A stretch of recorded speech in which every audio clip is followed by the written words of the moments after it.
So I'm actually really curious. I have a question for you both. Okay. Far away. What do you think is the most important invention in your life, or what's your most favorite? The pressure is on here. This could be a big one. I'm going to say the smartphone, only because I basically use it for everything, right? Paying bills, groceries, online shopping, information, everything. What about you? Yeah. Mine is my smartwatch. I think the only reason I go and do exercise is because I get a little graph and a little map at the end of it, and it tells me how far I've run. I've given myself a little challenge this year to run 2,025 kilometers in 2025, and I can track that with my watch. What about you, Sam? Ooh, well, mine is also kind of health related. So I have to say that my favorite invention, at least right now, has to be the adjustable dumbbell. Nice. Yeah. That's a good one. I got way into weightlifting during the pandemic way back when, but didn't have the space living in a small apartment. And these adjustable dumbbells saved me. So I think Sam's is the coolest answer, isn't it? Yep, I think She's so. like, You "Oh." win, Sam. You win the prize. All right, guys. I think it's time to stop talking about our favourite products and get on with the show. I'm Michael Bird. I'm Aubrey Lovell. I'm Sam Jarrell, and welcome to Technology Now from HPE.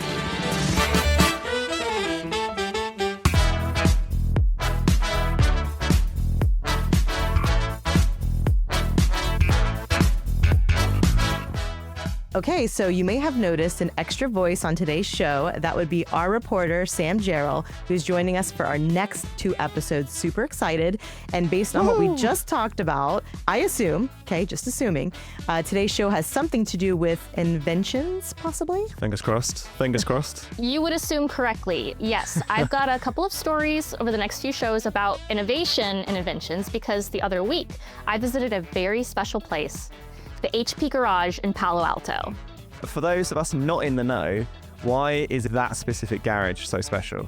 It's actually a museum, Michael. The HP Garage is where Bill Hewlett and Dave Packard founded their company. It's also a California state landmark and known as the birthplace of Silicon Valley.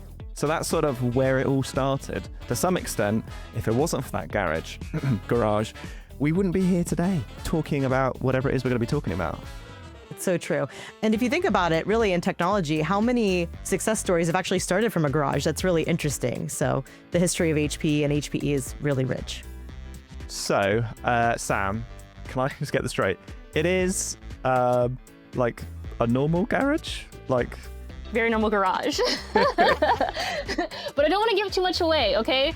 Because while I was there, I chatted with our very own Kirk Bresniker, chief architect at Hewlett-Packard Labs, all about HPE, how we got here, and the history of innovation coming out of that very normal garage. Very exciting. Well, while you were in Palo Alto, Michael and I have been doing a little bit of research on the state of the world before Bill and Dave came along to shake things up. So as we know, it is time for Technology Then. So we're kind of beginning now in the late 1700s, and the Industrial Revolution has just begun, right? Factories are popping up. The skies of London are turning gray with smoke pumped out of factories, while across the pond, the Americans have just gained their independence from the British. And all the while, the unstoppable force of modern innovation is marching forward. If you think about across 100 years, the world went from using water mills to steam power to chemicals, and more importantly, electricity. So the car would be invented and the modern day assembly line would catch on. And with that, universities started to offer new courses like electrical engineering.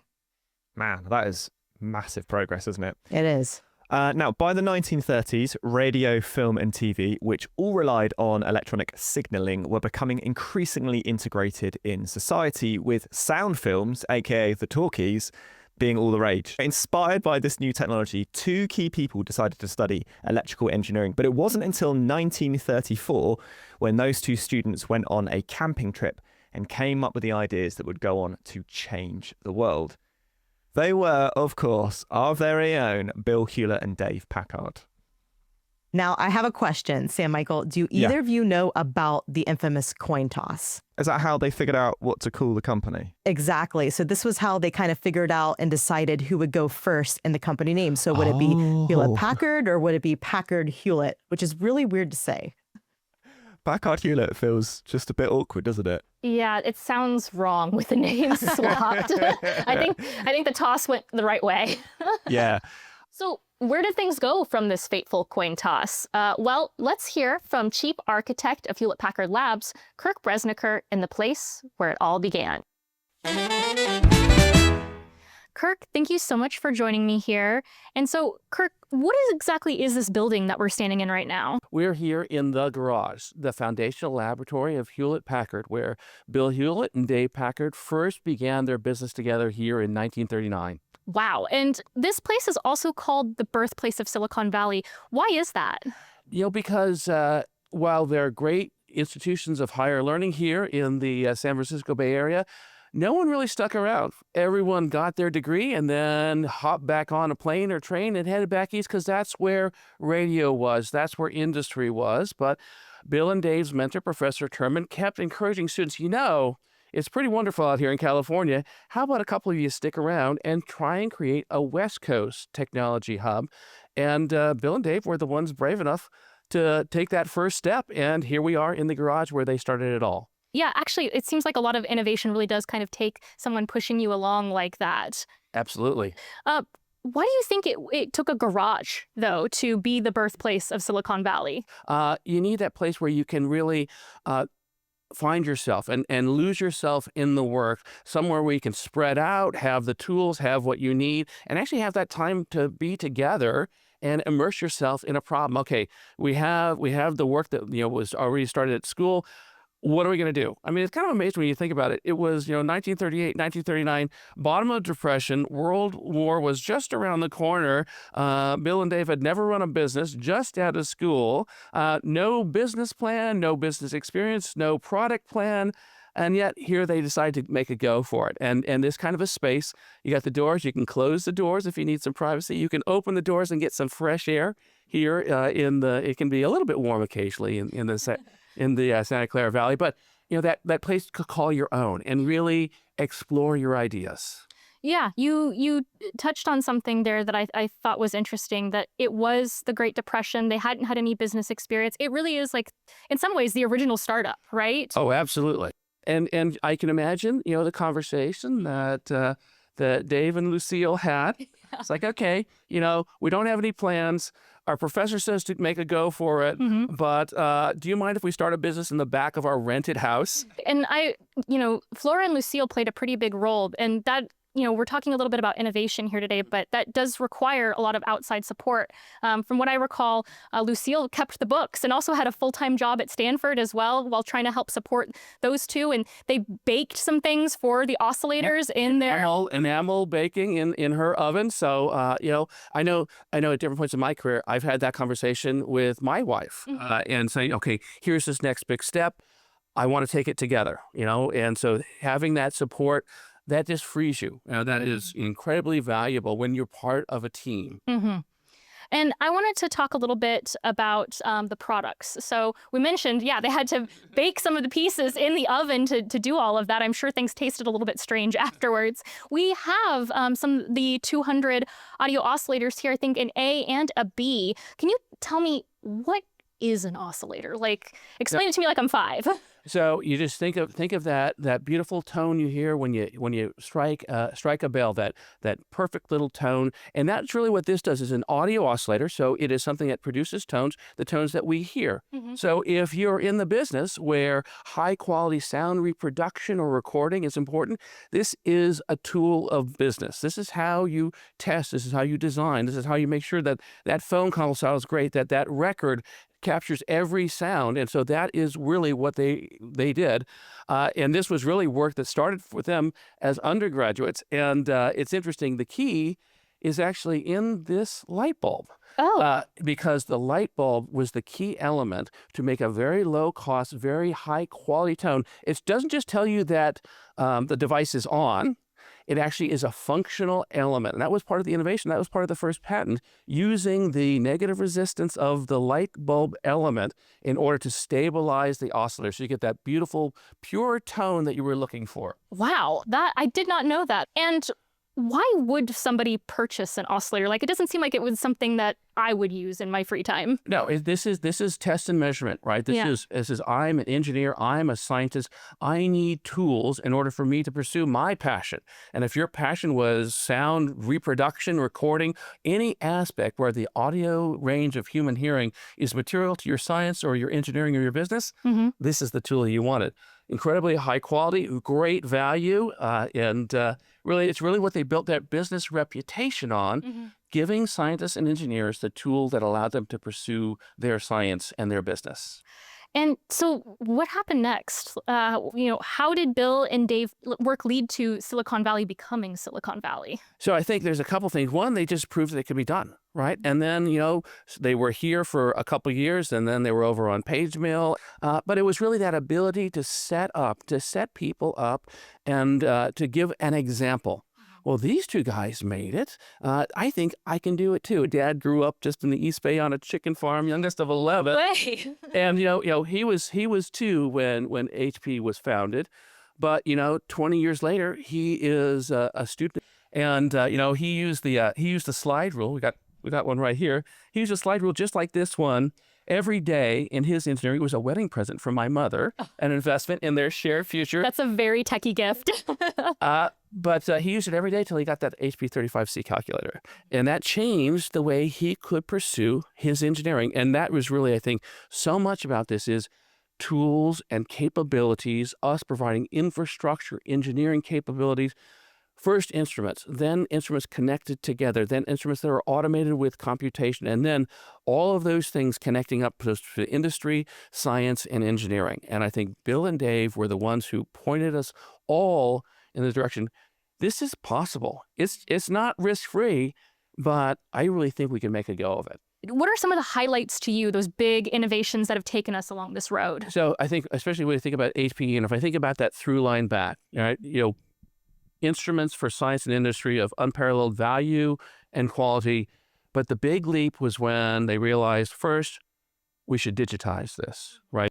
And then when you bring computation into it, first just to store the data, maybe just to print out the data, but then to begin to reason over the data, to be part of that active control loop. So while it was first called an instrument controller, that was HP's first computer. And as we've moved forward in computation, understanding how we connect science and industry into information so that they can make the best decisions possible, I think that's our through line all the way back to this workbench on what we're doing every day at Hewlett-Packard Enterprise. I love that. I love that. And so when we're thinking about some of these innovations and inventions, I've heard some things about a transistor, and I think also maybe integrated circuits, microchips. What do you know about those?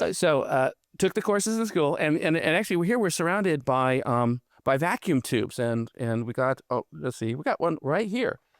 So back when Bill and Dave started, this was cutting edge technology. This is how we amplified. This is how we controlled. So whether it was digital or analog computation, reproduction, all of the elements, this is what you were studying as a cutting edge electrical engineer here in the pre-Silicon Valley. But when the solid state revolution came out, Hewlett-Packard were right there. First, working on some of the first light-emitting diodes, all those LEDs. You think of that wonderful calculator.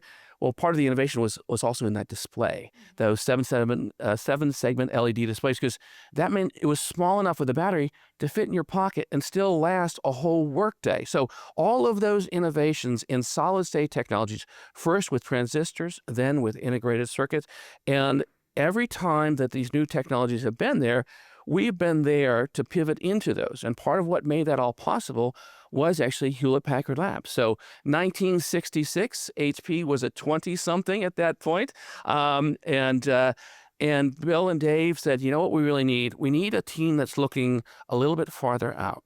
So they asked Barney Oliver to come over and found Hewlett-Packard Labs, a team that was dedicated to thinking about the technology, the IP, the innovations that the company would need to continue to flourish, knowing that technology is constantly changing. And sometimes it changes slow, but here we are in earthquake country, so we talk about tectonic shifts.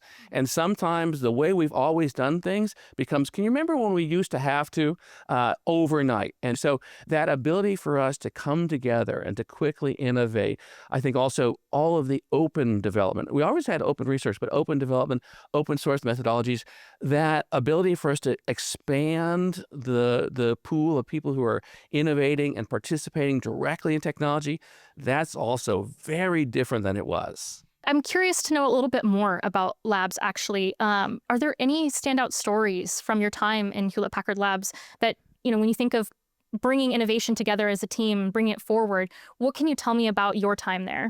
At one point, they were flying atomic clocks around the world to prove Einstein was right.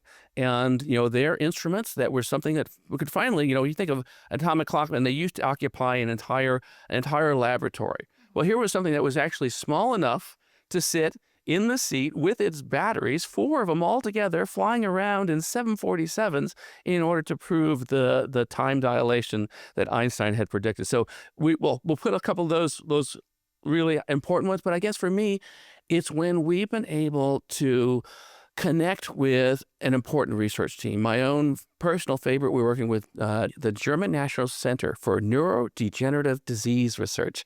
The team is trying to crack Alzheimer's. I think we really help them change the way in which they're pursuing their science to the betterment of every one of us. Now that we're here in the garage and we're surrounded by, some of the moments that mark our innovation history, I'm curious if there are any of your favorite pieces here, or if there are any pieces of innovation history that you would really, really like to share about. I think for me, it's knowing that they were here and thinking of my own time when I was the one who was alone in the lab, and knowing that they blazed the trail. They led us forward. They gave us these examples, not only on the engineering, which was fantastic, but then all of the impact. Growing up here in the Silicon Valley, we all knew someone who worked for HP.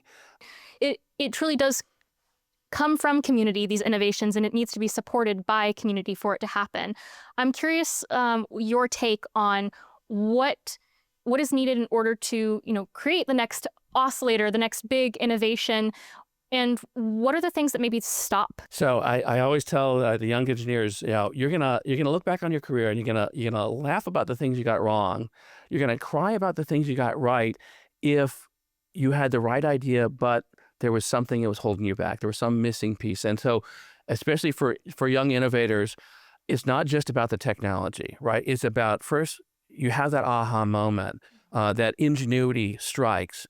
The next thing you really need is to understand opportunity. And oftentimes that's not just about technology. That's about business. That's about people. That's about problems. That's having empathy. Today we would call it empathetic product design methodology, right? Something we'd give a nice long name, but really it's listening, understanding what people want to do, and then having that aha moment like we had with DZ&E. Oh, that's what you're trying to do. Well, here's something I think I could do. So building up your network, understanding that who understands the market opportunity, who understands the finances of pulling together ideas, because you really need to have an opportunity. And then, of course, you got to convince someone who can invest, right? Who can give you access to resources, who can put you in front of the toughest problems in the world and help you achieve that goal. And that's how you make a difference. And I think that's what every young engineer who's starting out, I think the best of us always want to make is a difference through our technology. Sam, that was such an awesome interview. That was fascinating. One of the things that I was really struck by was, like, I know we said at the top of the show it was like the birthplace of Silicon Valley, but from hearing Kirk talk about it, it sort of sounds like it's almost like the birthplace of the modern world. It feels like it all sort of came out of that location. It must have felt really special being in that garage, Sam. It did. It felt very, very special being there. It's, like you said, it's strange because so much has come out of that specific garage. And when you're actually standing in it, it's not that big.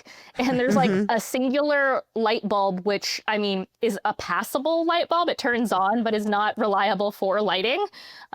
So it's truly humble beginnings for all of Silicon Valley in that tiny, tiny little structure.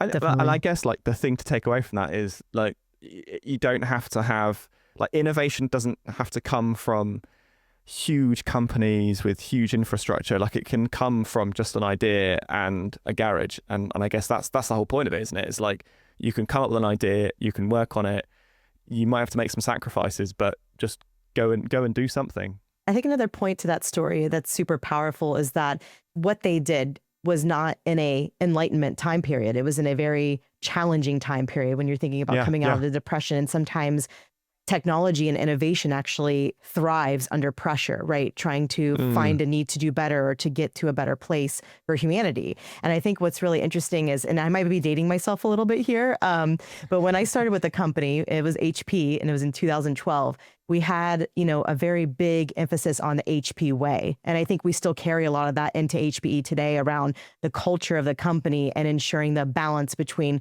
work and life and personal and collaboration and partnership and innovation. And we carry that through. So to see it go from, like you said, Sam, just being in this tiny little garage and being able to scale that and be what it is today is an amazing story for sure.